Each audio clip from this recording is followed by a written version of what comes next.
Let me take you to another adventure.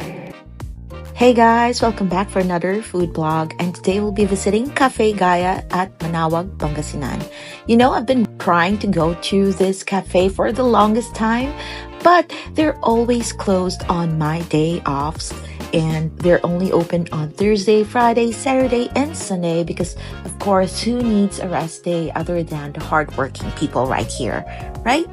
So this is the facade of the place. Their interior, they also have an outdoor hut where you can al fresco dining. At this hour, this was around lunchtime. It's really quite hot outside. So we just opted to stay in their indoor air-conditioned space. Now we ordered a couple of drinks and a few of their pastries and their grilled cheese. So for the drinks, we ordered this aromatic drink, their lemongrass lilikoi, which has lemongrass, calamansi, and passion fruit. Their Gaia Melt grilled cheese is totally the best.